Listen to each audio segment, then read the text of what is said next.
Shalom, selamat pagi saudara yang kekasih. Pada pagi hari ini kita kembali lagi belajar tentang firman Tuhan. Karena firman Tuhan ini adalah bekal kita untuk kita bisa masuk surga. Kalau kita nggak ngerti firman Tuhan, kayaknya susah untuk kita bisa masuk surga. Kita langsung saja kita baca di dalam 2 Timotius 2 ayat yang ketiga. Inilah firman Tuhan. 2 Timotius 2 ayat yang ketiga, ikutlah menderita sebagai seorang prajurit yang baik dari Kristus Yesus. Seorang prajurit yang sedang berjuang tidak memikirkan dirinya dengan soal-soal penghidupannya, supaya dengan demikian ia berkenan kepada komandannya. Semuanya yang namanya orang Kristen itu adalah prajurit Kristus. Dan komandan kita adalah Yesus. Komandan kita adalah Tuhan. Jadi kita sebagai orang Kristen, komandan kita adalah Tuhan. Tuhan memberikan kita Alkitab supaya kita mengikuti Alkitab ini. Selama saudara nggak ngerti Alkitab, saudara nggak bisa menjadi prajurit Kristus. Namanya prajurit, itu pasti ada musuh. Musuh kita adalah iblis. Ya. Kenapa Tuhan ingin kita supaya menjadi prajurit Kristus? Karena kita masih ada di dunia. Dan di dunia ini juga masih ada iblis. Maka Tuhan mengangkat kita sebagai prajurit Kristus untuk melawan iblis.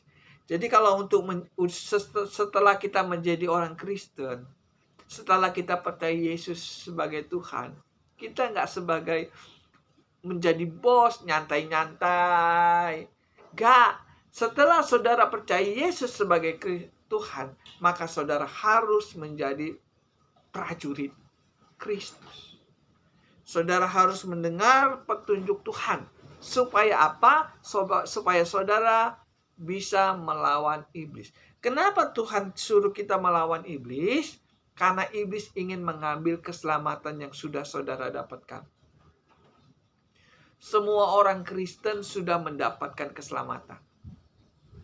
Dan keselamatan itu ingin diambil lagi sama iblis. Supaya kita nggak masuk surga. Nah, karena kita masih ada di dunia ini, maka kita mempertahankan keselamatan itu.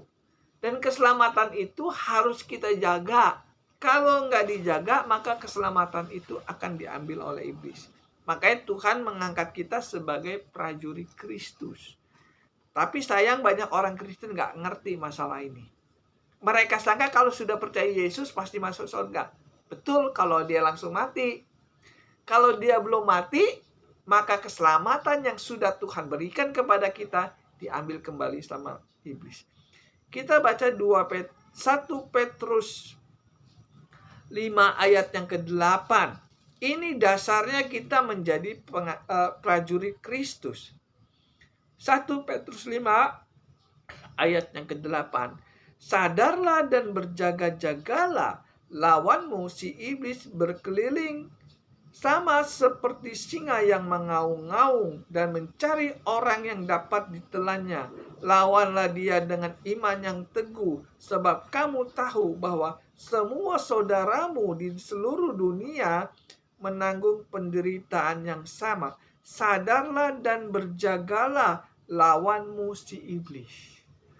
Jadi kita ini ada musuh, namanya iblis. Kita harus melawan iblis. Supaya apa? Supaya keselamatan yang sudah Tuhan berikan kepada kita aman. Sadarlah dan berjagalah. Itu berarti kita seperti prajurit Kristus. Banyak orang Kristen gak sadar. Mereka sangka kalau sudah percaya Yesus, udah lepas tanggung jawab. Gak seperti itu.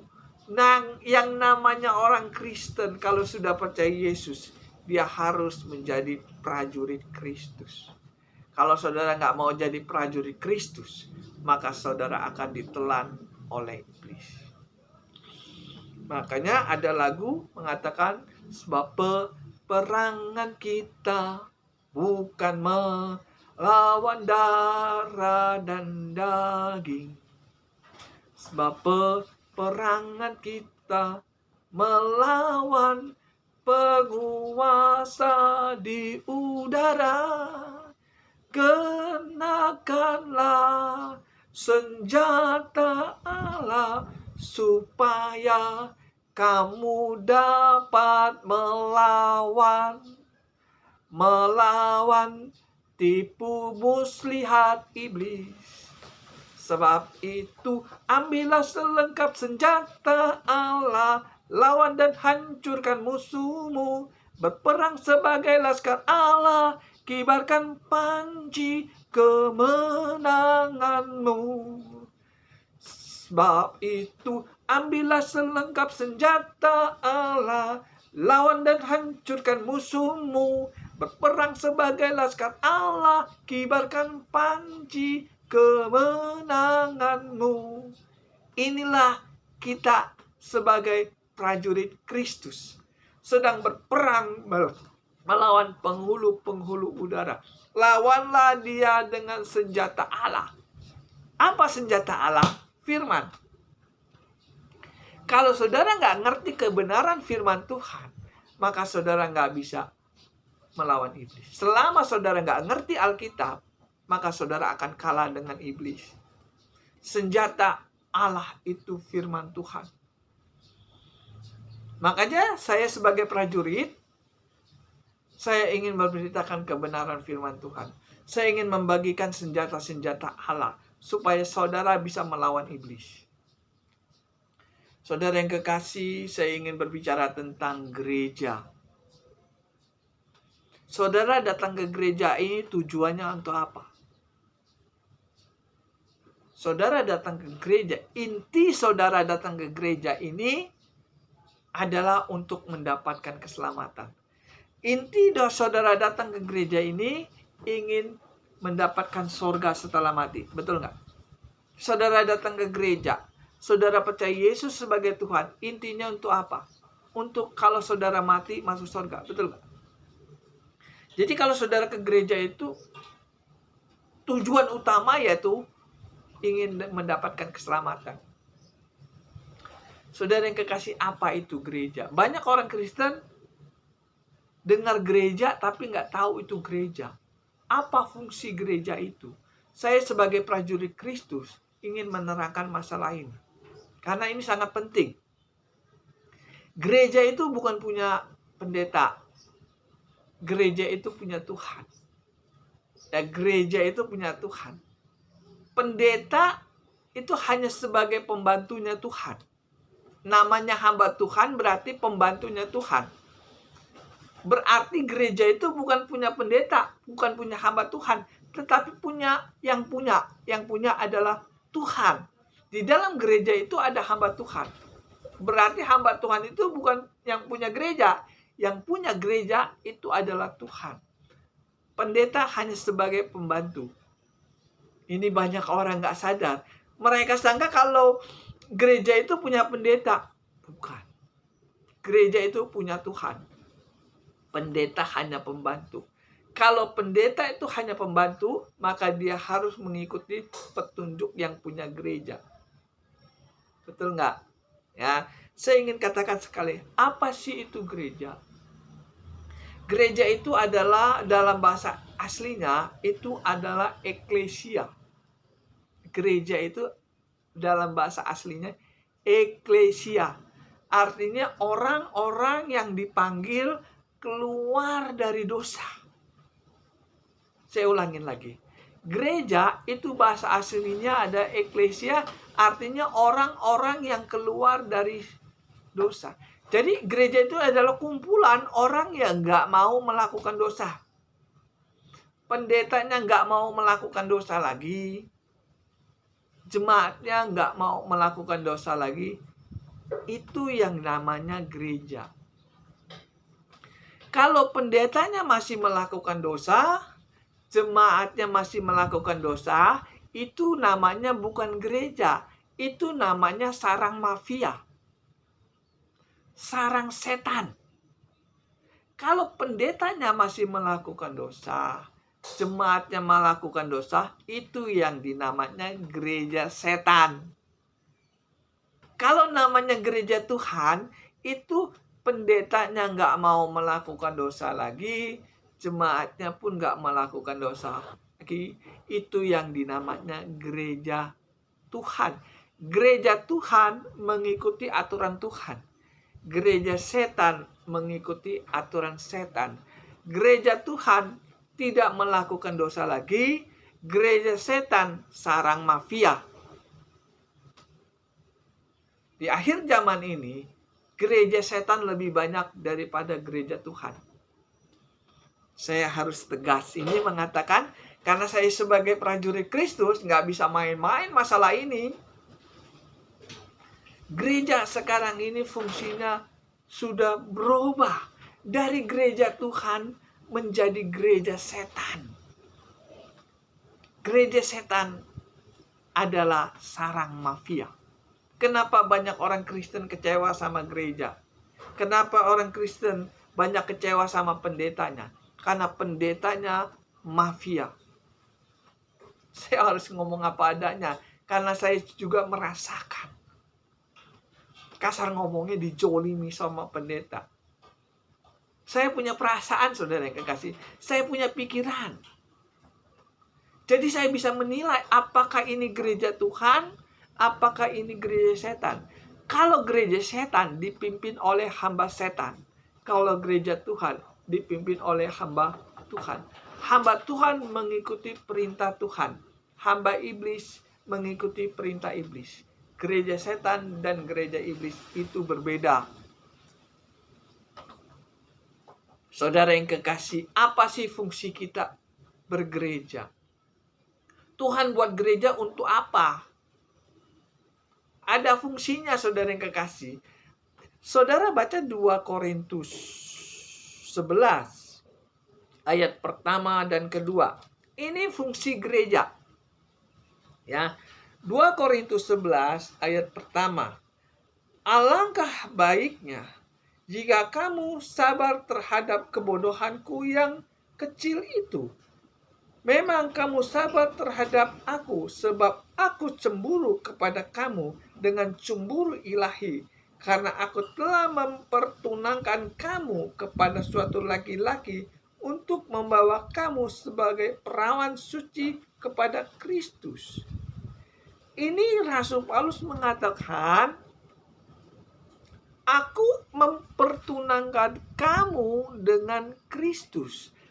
Rasul Paulus mempertunangkan jemaat Korintus dengan Kristus. Jemaat Korintus yang tadinya nggak benar, jahat. Tetapi karena dia mau keluar dari dosa, maka Rasul Paulus mempertemukan antara Kristus dengan jemaat Kristus. Makanya fungsi gereja itu adalah membimbing jemaatnya supaya menjadi pengantin Kristus. Ya, saya ingin katakan, ini sangat penting. Saudara, sebagai orang Kristen, itu dipersiapkan untuk menjadi pengantin Kristus. Setelah saudara menjadi pengantin Kristus, maka saudara akan, ya senang saudara, namanya pengantin, ya senanglah. Pengantin kita adalah Kristus. Secara rohani ya, saudara yang kekasih ya. Makanya fungsi gereja itu adalah mempertunangkan jemaat dengan Kristus. Bagaimana caranya kita bisa mempertunangkan jemaat dengan Kristus? Pendetanya harus ngerti kebenaran firman Tuhan. Kalau pendetanya nggak ngerti kebenaran firman Tuhan, dia nggak bisa mempertunangkan jemaatnya dengan Kristus. Saya sebagai hamba Tuhan hanya ingin meluruskan. Seorang hamba Tuhan itu dipersiapkan untuk mendidik jemaatnya supaya menjadi pengantin Kristus. Kalau saudara baca 1 Tesalonika 4 ayat yang ke-7, Kamu dipanggil bukan untuk melakukan apa yang cemar, tetapi apa yang kudus. Kalau saudara ngerti masalah ini, kenapa Tuhan menyuruh kita hidup kudus? Karena kita dipersiapkan untuk menjadi pengantin Kristus. 1 Petrus 1 ayat yang ke-15 ayat 16 di situ dikatakan kuduslah kamu sebab aku kudus. Jadi fungsi seorang hamba Tuhan itu berat. Karena dia mengajarkan jemaatnya untuk hidup kudus. Susah nggak hidup kudus? Susah. Jadi hamba Tuhan itu berat, saudara yang kekasih. Karena mengajarkan jemaatnya bagaimana jemaat saya ini bisa hidup kudus. Kalau jemaatnya sudah hidup kudus, maka dia akan bertunangan dengan Kristus. 1 Petrus 1 ayat 15-16. Kuduslah kamu sebab aku kudus. Jadi Tuhan ingin menikah dengan jemaat yang hidupnya kudus. Kalau saudara masih berbuat dosa, saudara nggak bisa bertunangan dengan Kristus. Makanya seorang hamba Tuhan itu harus ngerti Alkitab. Setelah dia mengerti Alkitab, dia baru boleh berkhotbah. Kadang-kadang banyak hamba Tuhan nggak ngerti Alkitab, khotbah, sehingga khotbahnya ngawur. Sekarang ini saya ingin katakan, apakah saudara diajarkan untuk bisa menikah dengan Kristus? Saudara dipanggil untuk menjadi pengantin Kristus. Makanya Tuhan mengatakan seorang prajurit harus mengikuti komandannya. Saya sebagai prajurit Kristus untuk mengajarkan saudara supaya saudara bisa menikah dengan Kristus. Itu fungsi gereja. Fungsi gereja adalah mendidik jemaatnya menjadi pengantin Kristus. Itu fungsi gereja. Rasul Paulus mendidik jemaat Korintus. Rasul Paulus mendidik jemaat di Korintus hanya 3 tahun bisa menikah dengan Kristus. Sekarang saya ingin tanya, sudah berapa tahun saudara menjadi orang Kristen? Apakah saudara sudah diajarkan sama pendeta saudara menjadi pengantin Kristus? Kalau belum, pasti ada yang salah. Saya tidak mengadu domba saudara dengan gembala, saudara. Saya hanya meluruskan. Saudara datang ke gereja, dipersiapkan Tuhan untuk menjadi pengantin Kristus. Itu inti dari gereja. Pendeta bertanggung jawab menikahkan jemaatnya dengan Kristus. 2 Korintus